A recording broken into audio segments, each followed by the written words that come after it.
Okay, well, we're going to do another Bowie knives for the Woodsman. And today, I have the Kabar Becker BK7. Of course, this is a sheath that a friend of mine had whipped up for me. This does not come with this knife. And I have my favorite handle material, Osage Orange, on here. Blade is stripped. Nothing else is done to it at all. It's the factory edge. I've used this knife quite a bit. As I've said, I don't like to just, get a knife and in a week extol its, virtues on you. There's always a honeymoon period with any of us knife fanatics where you get it and you're like, oh man, this is going to be my knife. Then you realize, maybe this isn't so great, or it's not really suiting me in how I roll. In the previous videos I have for Bowie knives for the Woodsman, we're talking about longer blades. I've got some 9, 10, 11-inch blades in there. I do have Bowie knives. We'll throw that term a little loosely because some people say a Bowie knife is supposed to be, a certain blade length, whatever it is. For this series here, I'm going to keep it from 7 inches and higher. So I'm not going to include things like the Mac V SOG Bowie or the SOG Bowie 2.0, which are 6.5 inches, somewhere in there. 7 inches and up, I feel, is what I'm going to be really talking about when it comes to these knives. So on the BK7 here, we have the same handle as the BK9. And anyone who has used one of these Beckers knows the handles are extremely comfortable. They really are comfortable. And I like this exposed pommel here. This is good for pounding, for crushing. These knives are insanely durable. Now, because this knife is 7 inches and about 3/16 thick with a saber flat grind, it still does some chopping. Obviously, physics isn't there, so it chops as good as a 9-inch blade or a 10-inch blade. But there is still some weight, and because of this handle with this bird's beak here, if you will, we can sort of get down here a little bit and, do some flicking of the wrists. Now, whenever we're using a larger knife, we do not want to have a mentality that it's an axe or it's a hatchet. You will be disappointed if you feel that way, because it's not going to chop like an axe or a hatchet. Okay? Physics, this is geometry, and we can't change those numbers. What we can do is view it as you would some of your smaller knives or more of your bushcraft knives, and we can expedite a lot of things you would normally do with those smaller knives. We can do them much more efficient and quicker with these larger knives. Take for instance this tree right here. Okay, I hope that I'm in view here for you. Now normally we would cut this down. Maybe you would want to tension cut it, okay? You can still tension cut with a knife like this, a larger knife. The beauty is we don't have to be rocking the blade and putting a lot of body weight into it. We can simply do a few chops. So say I was going to take this tree here for a, spiders on here, for a shelter pole, okay? Now this tree obviously has got quite a bit of power to it, right? So tension cutting it is probably not really going to work for me. So what I'll do, normally I take this off further to the ground, but I'm not sure if you can see it. So we'll just come around here like this. I'll take a couple chops there into the tree. Another one a little bit higher up. Now come around to this side here, and we're going to do the same.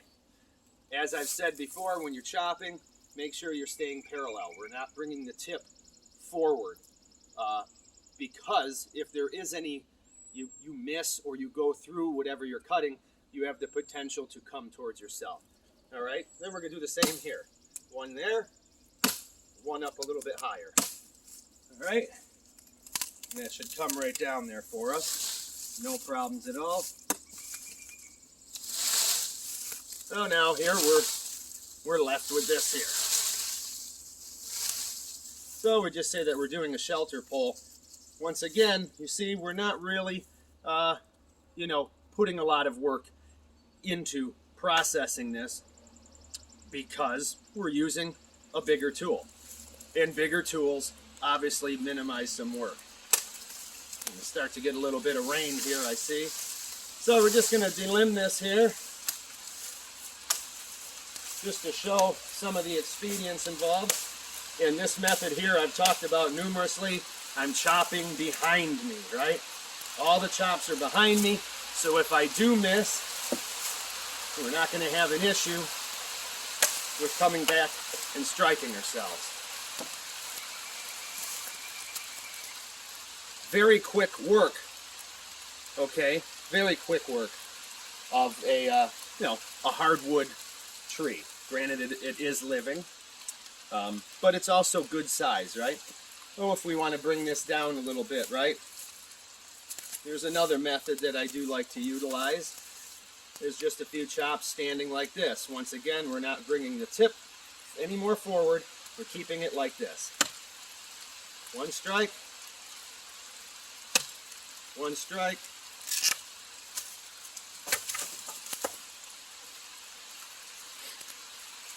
The other nice thing about the Beckers is even up here, even choked up some, we get really good control of this blade.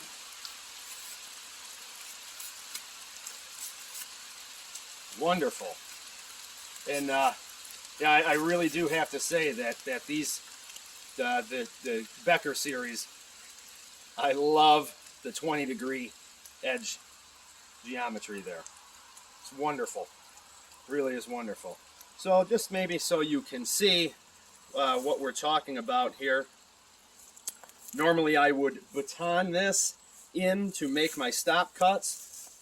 All right, but we're just going to show some of the efficiency of this knife here. Now a well-made large knife, that's what we're talking about. Can really do wonders for you. And all these grips, okay, all these grips are going to be the same grips you would use with your your bushcraft knives. A little bit of chest lever grip going on here. Of course, I'm putting my thumb behind it some just to give a little bit of control. Like I said, I normally would baton these stop cuts. Just do a quick notch here for you.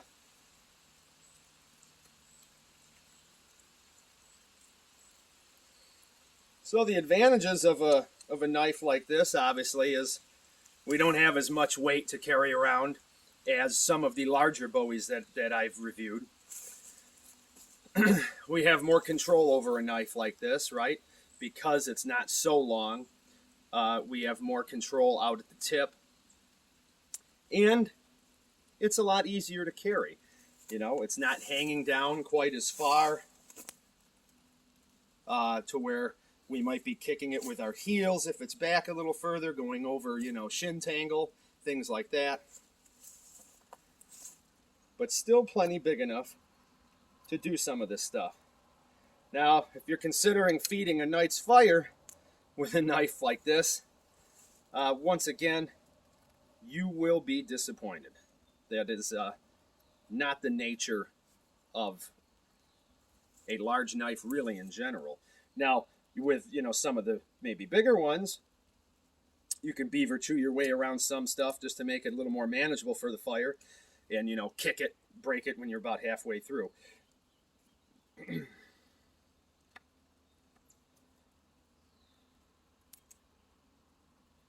I know sometimes a lot of these larger knives get a bad rap.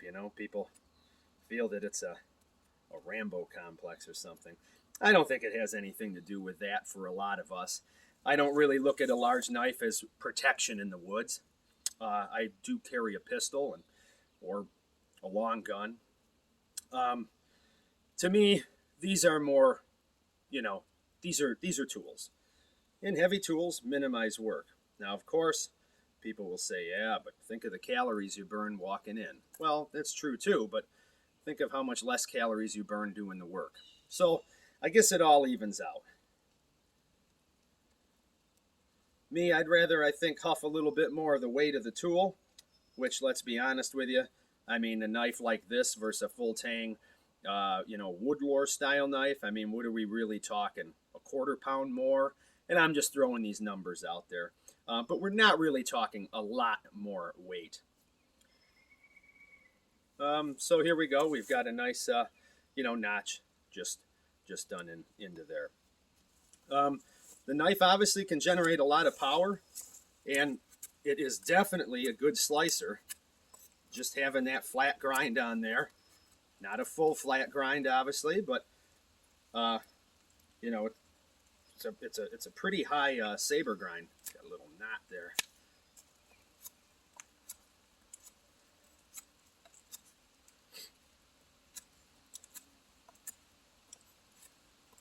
But very nice, as you can see. And I'm not really putting a lot into it.